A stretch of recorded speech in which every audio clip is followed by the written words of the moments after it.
Profesor, yo quisiera comenzar por cosas generales. Dice usted como un hecho cierto, verdadero, que una de las cosas que se han logrado afortunadamente en la región es casi la universalidad de la democracia. Este es un hecho mayor que no se puede desconocer. Sí, sí. En tal medida que lo que está pasando estas últimas fechas, con las elecciones de Colombia pasadas y las próximas por venir de Perú y las que inmediatamente estarán ahí de México, se insertan en lo que llamaríamos un esquema de normalidad, ¿no? En la que los cambios políticos que se registran se hacen vía las urnas y de alguna manera vía la voluntad popular. Eso es una circunstancia que en términos históricos es insólita en América Latina. Llevamos así casi ya 25 años de manera ininterrumpida, de tal manera que los pequeños cambios que se han producido por fuera de este esquema han sido cambios que han tenido un componente constitucional y no se puede hablar, por consiguiente, ni de la imposición de fórmulas mediante la fuerza o mediante de procesos insurgentes o mediante actos que vayan en contra de la voluntad de la gente. Pero como siempre en América Latina los sí tienen un pero. Y Claro. El pero es la calidad de la democracia. Exacto, exacto. Otra cosa es que estamos en procesos muy diferentes y que tienen un componente en términos de su calidad a su vez muy distinto, ¿no? Hay países que podríamos denominar que han alcanzado un nivel de madurez y que se insertan en una especie de cuadro de honor, como puede ser el caso de Chile, el caso de Uruguay, por citar los dos más claros, mientras que otros tienen unos serios problemas en su andadura. Diríamos casi que tienen una fatiga para enfrentarse a los retos que la política del día a día tiene. Y relacionado directamente con esto de la calidad de la democracia, usted sabe que siempre cuando se quiere hablar críticamente de ella, se sacan pues las encuestas de Latinobarómetro, por ejemplo, que señala en uno de sus últimos informes que un porcentaje nada despreciable de latinoamericanos tiene esta tentación por los gobiernos autoritarios si estos están en condiciones de resolverle sus problemas económicos más acuciantes. Bueno, el Latinobarómetro no es una de mis fuentes más predilectas, sí, y ahí me presenta graves problemas metodológicos y demás. Pero es cierto que evidentemente hay un sustrato pues de desencanto, de pensar que finalmente la democracia no aporta gran cosa para solucionar los problemas fundamentales que las personas tenemos habitualmente. Y en este sentido es cierto que América Latina, por ejemplo, sigue siendo la región del mundo donde se producen mayores desigualdades, donde el grupo de los muy pobres pues apenas si terminan de salir de la pobreza. Y esto, pues claro, digamos, hay una responsabilidad evidente de los políticos, no toda, porque la política no es el gran,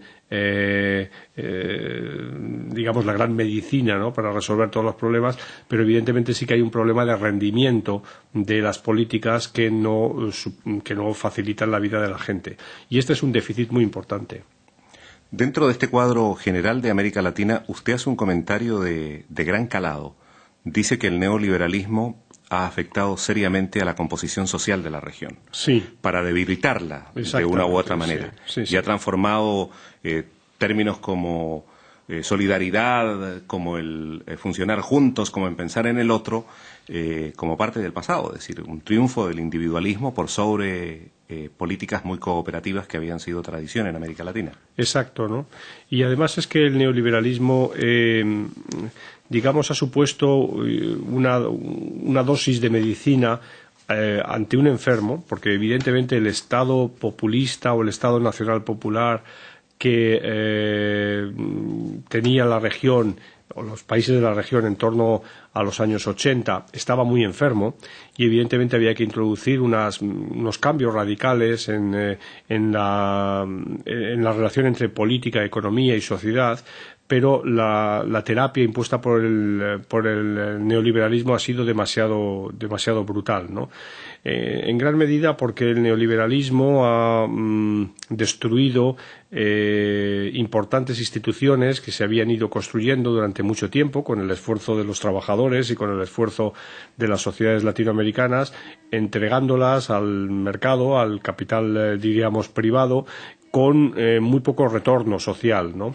Y además el neoliberalismo también, y probablemente sea la crítica ideológica y la crítica, más que ideológica, la crítica académica más dura, es que supone un estilo de vida y una manera de enfrentarse a los problemas, como usted muy bien ha señalado, que presupone unas sociedades que tienen ya un determinado grado de madurez en el sentido de tener ya una serie de cotas alcanzadas. Por ejemplo, la ciudadanía social, económica y demás. Probablemente el neoliberalismo, la filosofía neoliberal, pueda ser muy buena en unas sociedades que han alcanzado un determinado grado de desarrollo, ¿no?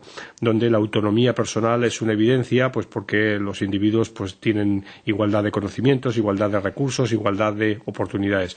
Pero esto en América Latina está muy lejos de alcanzarse, ¿no? Y entonces las desigualdades de partida son muy brutales. Entonces hablar que todos somos iguales dentro de la desigualdad es realmente ridículo. Hay analistas que consideran que ya vamos de vuelta del neoliberalismo, que son muy optimistas. ¿Usted cree en eso? No, yo no lo creo, aunque es evidente que también hay algunos países, también cuando hablamos de neoliberalismo, hay algunos países que, no digo que se hayan salvado totalmente de la ola, pero que han preservado una serie de instituciones muy celosamente guardadas. Dos países muy conocidos, que es el caso de Costa Rica y el caso de El Salvador, de Uruguay, donde podemos encontrar una clara resistencia a algunos de los presupuestos del neoliberalismo. Y estos presupuestos han estado, por ejemplo, en Costa Rica, han sido el eje central de las pasadas elecciones. En Costa Rica, el neoliberalismo, digamos, se expresa a través de la firma del TLC, del Tratado de Libre Comercio, ¿no? El Tratado de Libre Comercio impone a los costarricenses la privatización de sectores muy importantes y muy queridos para ellos de su sector productivo, como es los seguros, como es el Instituto Costarricense de Electricidad, que también tiene los teléfonos. Y entonces, bueno, hay un 40% de costarricenses que han manifestado su más completo rechazo. Han perdido las elecciones, pero yo dudo de que el señor Óscar Arias tenga fuerza para realmente proseguir lo que él planteaba en su campaña electoral, ¿no? Me pongo en el otro lado de la acera respecto del neoliberalismo. Los más fervientes partidarios del neoliberalismo dicen que las cosas no han resultado bien precisamente porque no se han aplicado a rajatabla, es decir, porque no se ha aplicado realmente el neoliberalismo, porque no se ha aplicado realmente la política de libre mercado y se ha intentado de una u otra manera darle primacía, entre otras cosas, por ejemplo, al Estado en este tipo de políticas, y entonces su receta sigue siendo la profundización un poco más de lo mismo. Sí, digamos. Sí, es así, es cierto que eso también yo lo he escuchado en algún seminario universitario, ¿no? Y realmente se me ponen los pelos de punta porque como antes señalaba, plantear, por ejemplo, la igualdad del mercado es absolutamente ridículo cuando sabemos que hay ciudadanos que no pueden acceder al mercado. Entonces, en ese sentido, plantear un mercado irrestricto, un mercado abierto en el que todos somos consumidores, es absolutamente ridículo plantearlo. Probablemente en sectores de clases medias altas de la ciudad de Buenos Aires pueda tener sentido, pero no tiene sentido pues dentro de la propia Argentina, pues en Catamarca o en la provincia de San Luis, donde las desigualdades y la existencia de subciudadanos es la nota dominante, ¿no? Es decir, personas que no tienen directamente acceso a ese mercado, ¿no? ¿Y usted cree que es posible revertir la tendencia? ¿Que hay alternativas al neoliberalismo realmente existentes y aplicables?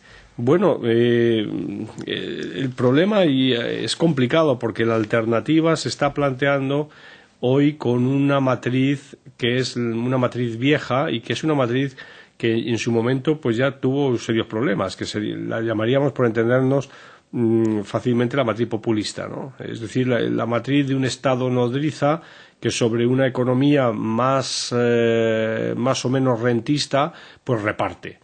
Y eso tampoco es, porque, ya digo, sería volver al peronismo de los años 40 y de los años 50. Eso tampoco es porque se puede repartir mientras hay que repartir. Es decir, en el caso de Venezuela se puede repartir mientras el petróleo siga estando el barril a los $70, etcétera, pero también tenemos suficiente memoria histórica para saber que eso puede, dentro de 2 años nadie nos garantiza que ese precio del petróleo va a estar ahí. A lo mejor está más alto, pero también a lo mejor está mucho más bajo, y entonces el experimento populista se arruina por sí mismo. Es decir, yo creo que hay, y este es un déficit en la política latinoamericana muy agudo y muy generalizable a la mayoría de los países, y es una falta de conciencia de lo que supone la política fiscal, ¿no? Es decir, de lo que supone la necesidad de un Estado que, grande o pequeño, me da lo mismo, pero fuerte, en cualquier caso, tenga una capacidad suficientemente poderosa para extraer recursos fiscales de quien tiene dinero, claro. Y no estoy con ello proponiendo una política fiscal que sea progresiva en el sentido clásico del término, sino simplemente una política fiscal que exista, ¿no? Es decir, no puede haber países de América Latina que tienen una presión fiscal inferior al 10% de su Producto Interior Bruto, cuando sabemos que la OCDE, y en la OCDE hay países de muy distinto pelaje, la presión fiscal es 3 veces más grande, ¿no? Entonces, claro, ¿cómo va a funcionar ese país con unos recursos que son tan poco relevantes, ¿no? Y yo creo que es un problema muy serio en el que no se está prestando la suficiente atención. Antes de pasar a los casos particulares, un aspecto más de carácter general. Usted menciona 3 causales relacionadas con el tema de la violencia, la delincuencia, la seguridad. Uno de ellos es la impunidad frente a los delitos, una impunidad que se extiende, por supuesto, hacia aspectos políticos del pasado de la región. Otro aspecto que a mí me parece realmente significativo y sobre el cual me gustaría que usted se explicara mucho mejor, es el relacionado con el de la pobreza. Es decir, dice usted que la no distribución equitativa de los ingresos permite que aumente la delincuencia en la región. Este es un elemento ausente muchas veces del análisis. Claro. Sí, ¿Por qué es así?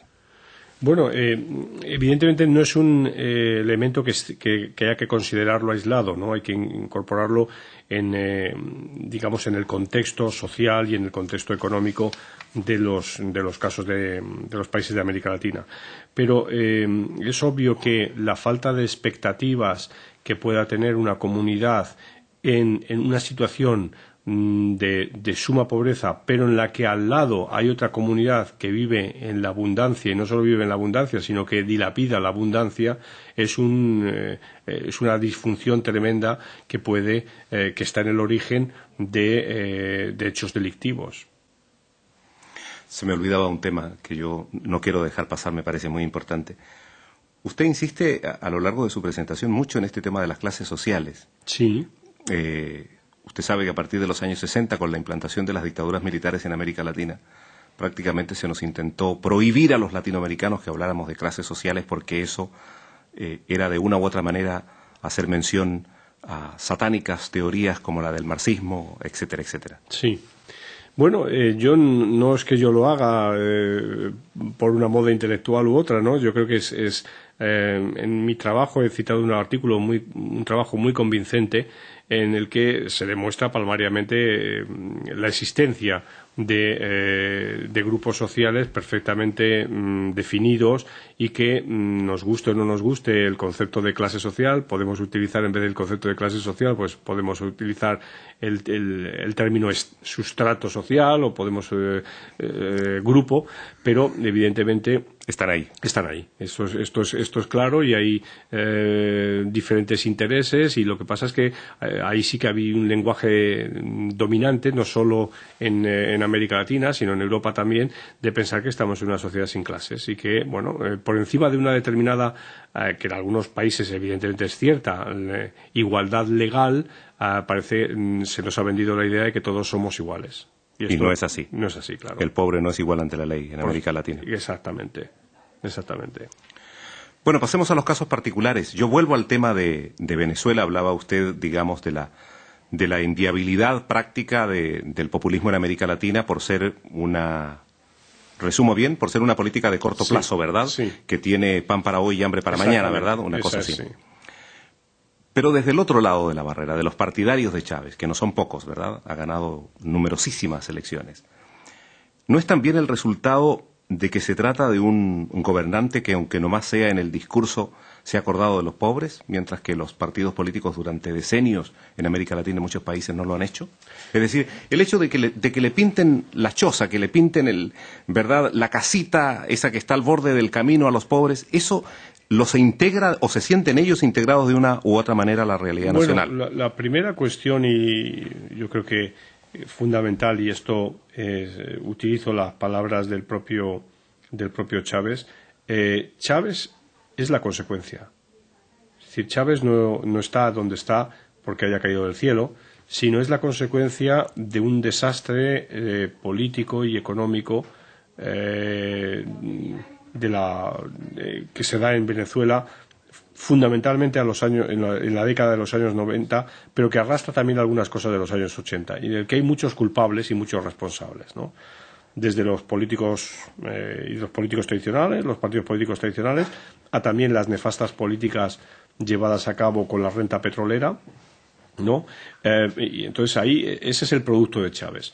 Dicho esto, es evidente, Chávez tiene constantemente, se utilice la fuente que se utilice a la hora de evaluar su apoyo social, un apoyo mínimo del 52-54% de los venezolanos. En los momentos peores puede ser eso, 52-54. En los momentos mejores puede ser 65%. Es decir, evidentemente, si hablamos de mayorías, Chávez tiene una mayoría muy clara. ¿Y por qué tiene una mayoría muy clara? Pues usted lo ha señalado y estoy totalmente de acuerdo, porque hace políticas que afectan directamente a los individuos.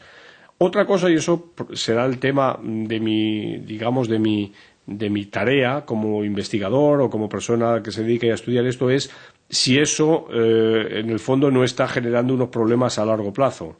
Yo creo que sí, ¿no? Yo creo que lo que se da gratis, lo que se da sin ninguna contraprestación, o cuando la contraprestación es simple y llanamente apóyame, eso es negativo en el largo término, ¿no? En el largo plazo. Pero también hay que saber que los políticos nunca piensan en el largo plazo, ningún político. Ni el político más democrático del mundo, ni el político más tonto del mundo piensa en el largo plazo, sino piensan nada más en lo que pasa ahora. Son mismo, inmediatistas. ¿no? Exactamente. Entonces, en ese sentido, Chávez va a continuar. Además, es un referente y ha logrado que la política latinoamericana en gran medida gire en torno a él.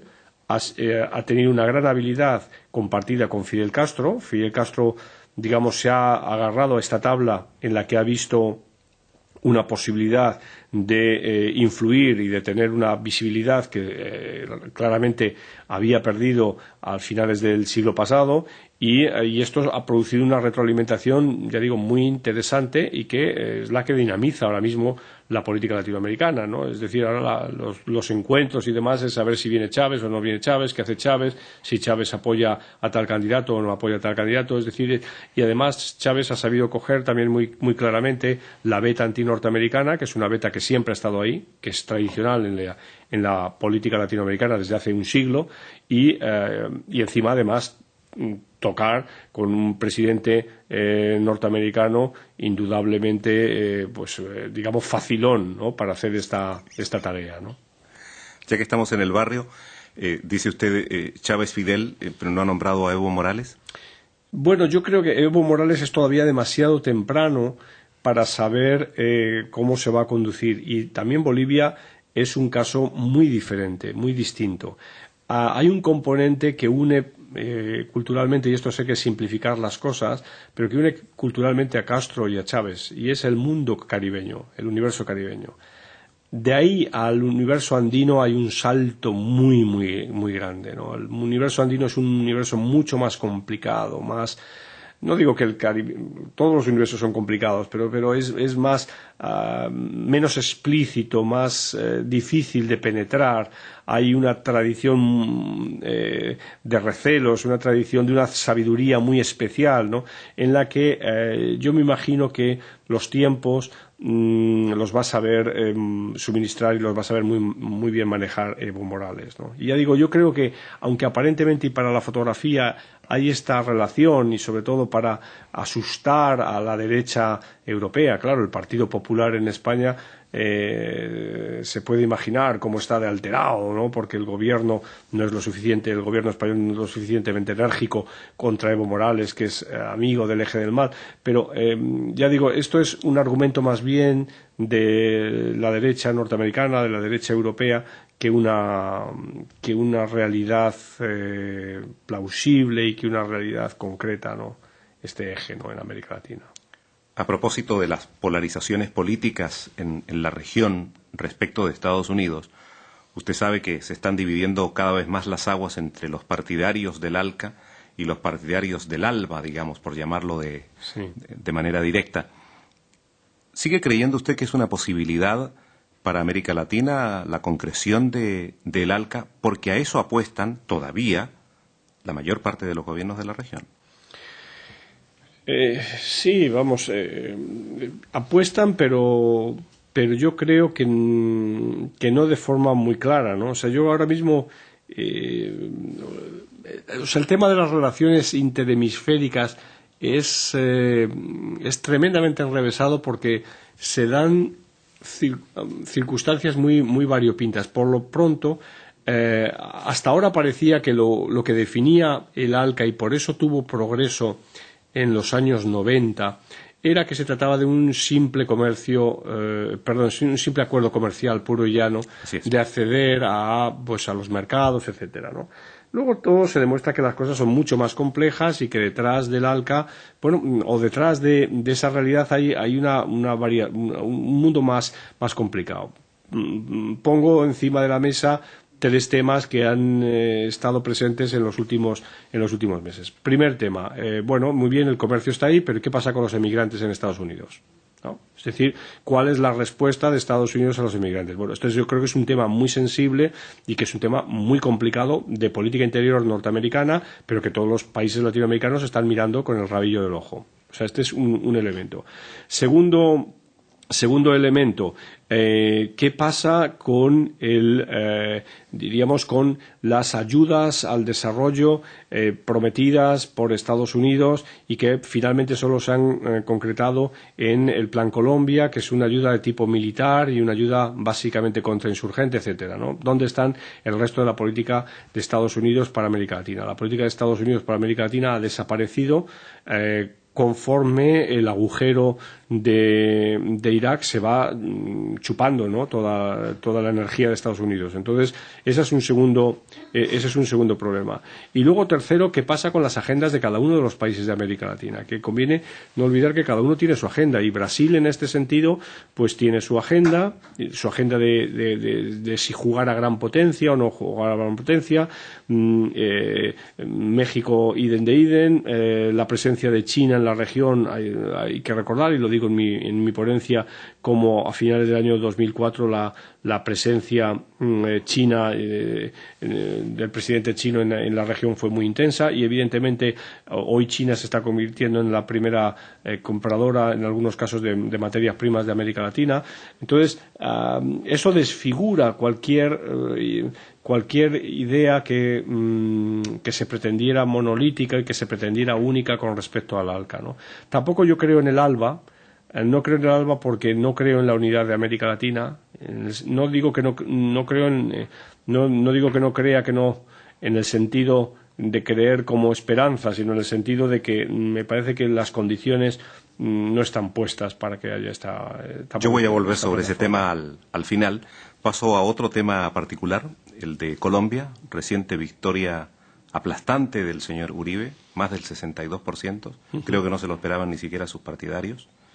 ¿A qué se debe, a su juicio, a este tremendo impacto electoral? Bueno, yo creo que se debe, en primer lugar, a que Uribe es el otro lado del populismo, ¿no? Es decir, Uribe es tan populista como Chávez, tan líder carismático, mesiánico como pueda ser Chávez, tan utilizador de la parafernalia del Estado como pueda ser Chávez. Lo que pasa es que se habla menos de Uribe como un populista, ¿no? Pero Uribe es un hombre que desprecia a los partidos políticos, es un hombre que tiene una personalidad muy fuerte, muy autoritaria y, bueno, en un mensaje, en este caso, a una población muy distinta a la que vota a Chávez, pero que podemos denominarla una población urbana de clases medias bajas, en las que el discurso de la seguridad, el discurso del trabajo, de la honestidad, etcétera, ha calado, pues son los votantes de Uribe. Claro, es un escenario muy distinto, aparte de que los dos países lo sean, pero es un escenario muy distinto porque conviene no olvidar que en Colombia vota menos de la mitad de la población, es decir, hay históricamente, pero esto no es de Uribe ni es de ahora, es de hace 50 años, la mitad de la población pasa por completo de la política. Esta vez hubo un 52%, creo, ¿verdad? Exactamente. Entonces, claro, en Colombia no hay votación obligatoria y esto pues marca ya un escenario realmente diferente al que puede ser en Venezuela. Por otra parte, Uribe es una persona que ha sabido capitanear lo que en otros países llamamos la antipolítica, ¿no? Es decir, es un hombre que se ha puesto por encima de los partidos políticos en un momento, además, en el que los dos partidos políticos estaban naufragando. Ya en las pasadas elecciones, en las elecciones del año 2002, el Partido Conservador fue incapaz de presentar un candidato, con lo cual demostraba lo mal que estaba. Y en estas elecciones el Partido Liberal apenas se ha sacado el 15% de los votos, con lo cual también se demuestra que prácticamente el fin de los dos partidos tradicionales. Entonces, Uribe, siendo un político diríamos de toda la vida, con pedigrí de político, se ha sabido situar por encima de esta descomposición de los partidos políticos y ha sido el gran ganador de la misma. Pero también habría que citar que el otro dato que me parece muy relevante de estas elecciones de Colombia del domingo pasado es que por primera vez un partido de izquierda, como es el Polo Democrático, ha obtenido más del 20% en Colombia. Aquí el gran reto de la política colombiana es que este partido político se consolide, que siga trabajando, que siga conformando grupos de discusión, que siga conformando grupos que tengan presencia en la sociedad, que se vayan extendiendo su influencia en la sociedad y que sea a medio plazo, no digo a corto plazo, pero a medio plazo una real alternativa de poder. Esta podría ser la buena noticia de estas elecciones, ¿no? Aunque sea muy breve, porque me quedan dos preguntas más de carácter general. El caso del Perú. Estamos a las puertas de la primera vuelta electoral en Perú. De la segunda vuelta electoral en Perú, perdón, entre Ollanta Humala y Alan García. Bueno, es un caso también con cierta continuidad en lo que está pasando en la vida política peruana, por lo menos desde la llegada de Fujimori. Hay un sector de la población peruana muy importante que no quiere saber nada de partidos políticos y que apuesta por el primer líder que llega. En el año 90 fue Fujimori, en el año 95 volvió a ser Fujimori y luego fue Toledo en las elecciones del año 2001. Ahora es Ollanta Humala, con un discurso, evidentemente no digo que los tres discursos ni los tres candidatos que he citado fueran iguales, pero lo que sí que tienen de igual es que son personas que surgen un año antes de las elecciones, no les conoce nadie, no han tenido ningún tipo de formación política ni de ningún tipo de responsabilidad política y aparecen con una serie de medidas más o menos también milagrosas para solucionar los problemas del país, ¿no? O sea, esta es la constante, ¿no? Frente a esto, pues encontramos a la única persona que precisamente tiene un partido medianamente estructurado, que es el APRA, y es Alan García, pero que proviene de una experiencia que fue muy negativa, la de su gobierno en los años 85 y 90. Evidentemente era una época muy distinta, era un hombre con 35 años, era un país asolado en ese momento por el terrorismo, de Sendero Luminoso, y las cosas han cambiado, ¿no? ¿Con esto qué quiero decir? Con esto pretendo dar el mensaje de que puede tener Alan García una segunda oportunidad y puede no tener por qué hacerlo mal. Pero evidentemente... O sea que por lo menos el beneficio de la duda. Sí, sí, sí. Y de alguna manera, claro, lo que conviene no olvidar es que Alan García va a seguir teniendo el problema que tendría también en su caso Humala, y es que no va a tener un Congreso con una mayoría, lo cual le va a obligar a negociar constantemente en el Congreso.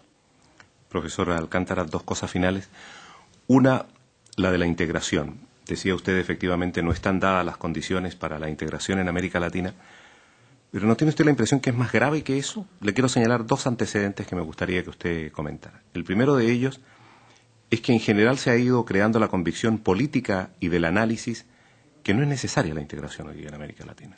Ya que no están dadas las condiciones, tampoco es necesaria. Ese es un antecedente. Y el segundo es que surgen voces que hablan de diferentes integraciones. Y lo dicen claramente. Mire, todo lo que es México y América Central está perdido. O sea, no tiene sentido seguir insistiendo en eso porque eso gira y seguirá girando mucho más todavía en el futuro en la órbita de los Estados Unidos. Y no solo por razones políticas, sino también por razones económicas, geoestratégicas, las que sean. Es decir, lo que tenemos acá es una gran América Central y América del Norte unida, y por el otro lado habrá que esperar el momento oportuno para concretar la unidad o la integración de América del Sur. Bueno, y también es más complejo, porque eso que usted se refiere más bien tiene que ver con, más que integración, con influencias. Es decir, el norte más próximo a Estados Unidos, más abierto a la economía de Estados Unidos, a la inmigración con Estados Unidos, el sur con otra realidad. Pero también luego hay que tocar un tema que es fundamental, y es el tema del nacionalismo. Como todo nacionalismo, yo tengo una posición muy, si se quiere, muy cínica con respecto al nacionalismo, pero como todo nacionalismo es artificial, pero que se ha construido en América Latina y que hace que es muy difícil que en países próximos y que uno desde la ignorancia y desde la distancia podría ver como muy iguales, pues luego realmente son como agua y aceite, y que son imposibles de mezclar o de unir. Pongo ahora, por ejemplo, y lo traigo encima de la mesa, el caso de lo que está ocurriendo, tan terrible lo que está ocurriendo entre Uruguay y Argentina por la disputa de la construcción de estas dos fábricas de celulosa en la vereda uruguaya del río del mismo nombre, ¿no? Bueno, pues ha bastado la manipulación de los más digamos, íntimos sentimientos de ser uruguayo o ser argentino para que Mercosur haya prácticamente saltado por los aires, ¿no? Y este es un ejemplo, y así este ejemplo lo podemos encontrar entre Chile y Bolivia. Basta que Bolivia, y no olvidemos esto, hace 3-4 años el presidente Gonzalo Sánchez de Lozada sugiriera la posibilidad de que el gas fuera a salir por un puerto chileno, y bueno, y la que se armó, ¿no?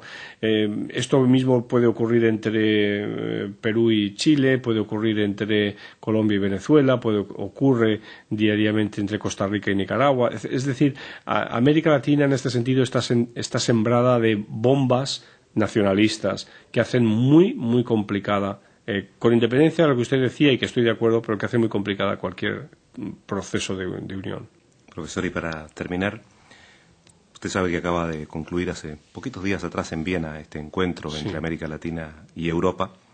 Se ha dicho hasta el cansancio que no se han logrado cosas mejores porque América Latina se presentó como se presentó, digamos, ¿no? Bastante desunida. Pero ¿alcanza a explicar esto la distancia que se ha ido creando entre ambas regiones? Este es un mal chiste por parte de los europeos.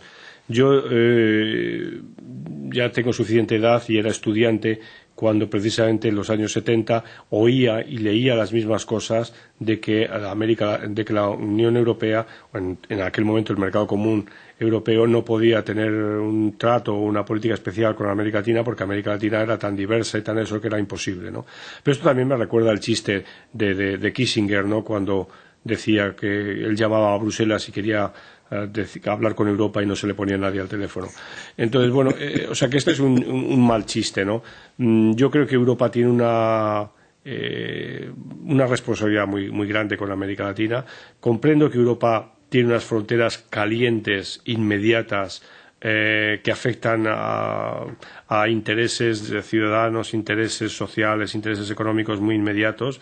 Y lo digo ahora pues desde la perspectiva de España, todo lo que ha surgido en las últimas semanas y que ayer llenó buena parte del debate en la política española, pues de la inmigración de subsaharianos, ¿no? Y el apoyo de la Unión Europea para hacer prácticamente levantar una columna de hierro también en el Atlántico, ¿no? Para proteger a las Canarias. Pero es decir que hay intereses, lo que quiero decir es que hay intereses muy inmediatos de Europa con respecto a África, con respecto al Medio Oriente, pero América Latina es otra realidad, es otro tipo de realidad que necesita otro tipo de políticas y que no pasan a lo mejor estas políticas necesariamente ni por grandes sumas de dinero ni nada, sino tienen que ver con actitudes y con sensibilidades. Y yo creo que hoy Europa no ha estado a la altura de las circunstancias. Profesor, muchísimas gracias. Gracias.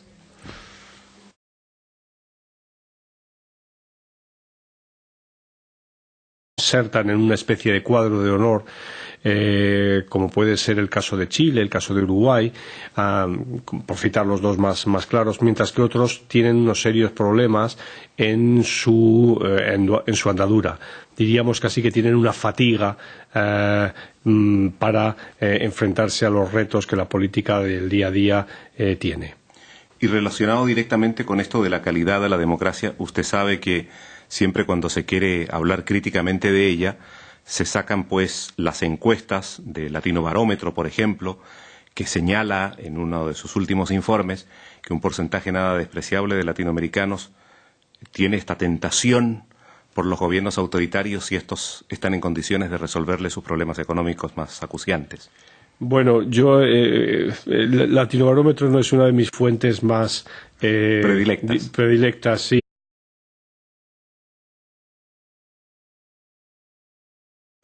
Profesor, yo quisiera comenzar por cosas generales. Dice usted como un hecho cierto, verdadero, que una de las cosas que se han logrado afortunadamente en la región es casi la universalidad de la democracia. Este es un hecho mayor que no se puede desconocer. Sí.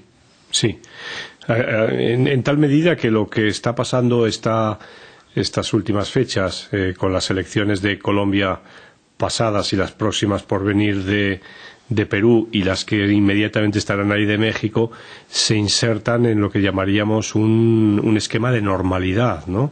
En la que los cambios políticos que se registran se hacen vía las urnas y de alguna manera vía la voluntad popular. Eso es una circunstancia que en términos que no facilitan la vida de la gente. Y este es un déficit muy importante. Dentro de este cuadro general de América Latina, usted hace un comentario de gran calado.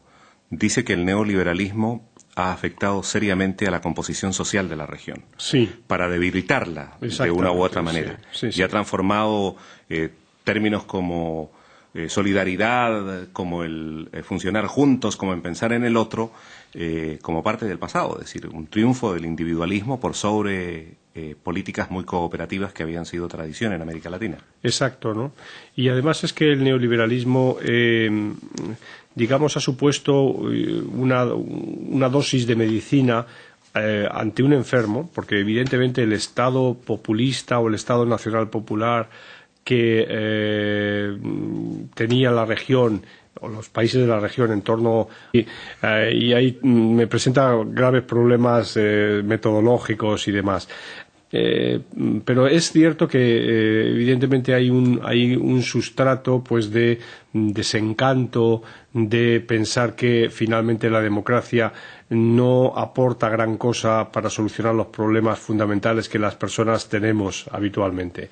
Y en este sentido es cierto que América Latina, por ejemplo, sigue siendo la región del mundo donde se producen mayores desigualdades, donde el grupo de los muy pobres pues apenas si terminan de salir de la pobreza.